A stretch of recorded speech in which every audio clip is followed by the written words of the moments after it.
Fakta-fakta pasukan elit Baret Jingga, Pashas TNI Angkatan Udara Indonesia. Selain Kopassus TNI AD, Indonesia ternyata juga punya pasukan khusus dari TNI AU bernama Pasukan Khas, Pashas. Meski jarang terdengar di publik, keberadaan Korps Pasukan Khas TNI Angkatan Udara, AU, dikenal memiliki kemampuan luar biasa bahkan disegani. Pashas TNI AU merupakan pasukan khusus Angkatan Udara satu-satunya dan berkualifikasi terlengkap di dunia. Pashas TNI AU memiliki berbagai kemampuan tempur khas matra udara. Di antaranya pengendali tempur, pengendali pangkalan, SAR tempur, jumping master. Pertahanan pangkalan yang meliputi pertahanan horizontal, dan pertahanan vertikal, hanper, penangkis serangan udara, jungle warfare, air assault, mabot, raid operation hingga kemampuan anti-teror aspek udara yang dikenal sebagai anti-pembajakan udara. Meski lekat dengan udara, prajurit elit Pashas TNI AU juga mahir untuk bertempur di hutan, perkotaan, laut maupun pantai. Ketangguhan prajurit Pashas TNI AU ini ditakuti dunia bahkan oleh tentara negara maju sekelas Australia. Diketahui pasukan berkekuatan luar biasa ini satuan paling minim informasinya, makanya sering membuat musuh susah untuk menebaknya. Di dalam Korps Pashas juga terdapat pasukan khusus yang dinamai Bravo 90. Dalam kegiatan sehari-hari, banyak orang menyangka jika personel Pashas adalah anggota Kopassus. Tapi warna baretnya jingga, bukan merah darah. Nama pasukan khas pun banyak mengundang tanda tanya karena terasa aneh. Kenapa tidak menggunakan nama khusus saja? Kekhasannya atau ciri khasnya adalah terdapat pada kemampuan para personel pasukan itu untuk mengoperasikan bandara atau pangkalan udara.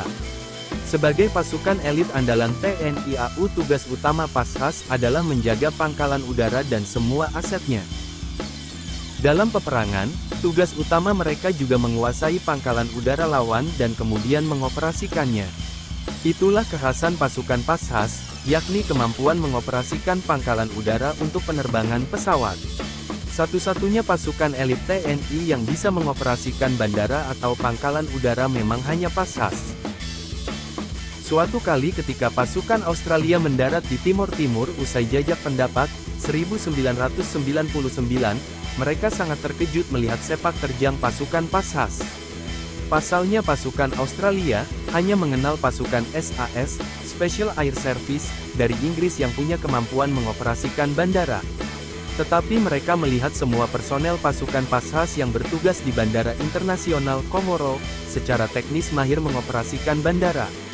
Pasukan Australia yang semula arogan berubah jadi segan terhadap para personel Pashas. Salah satu kemampuan tempur pasukan TNI yang sangat jarang dimiliki oleh pasukan militer pada umumnya dan harus bertaruh nyawa adalah operasi tempur combat SAR.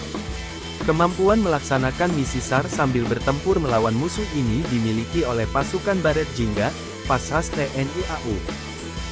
Misi tempur combat SAR adalah misi menyelamatkan pilot tempur yang ejek atau bail out, melompat menggunakan kursi pelontar setelah pesawat tempurnya ditembak jatuh.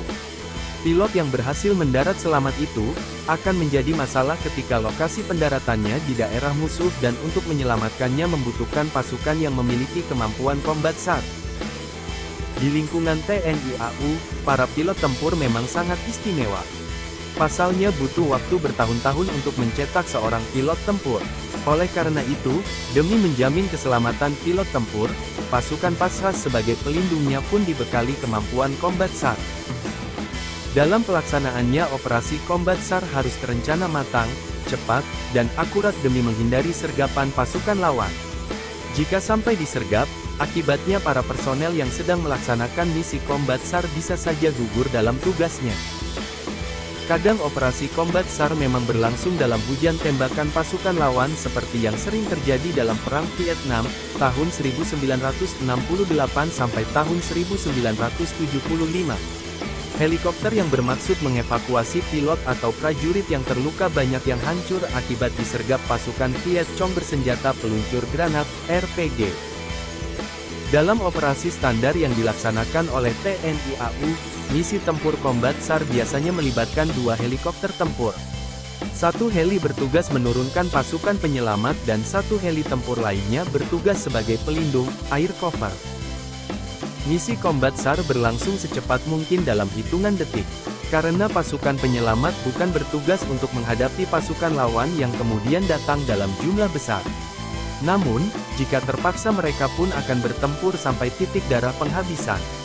Pasukan Pasras adalah juga pasukan para komando yang terlatih berperang dalam kondisi dan situasi apapun demi menyelamatkan pilot tempur.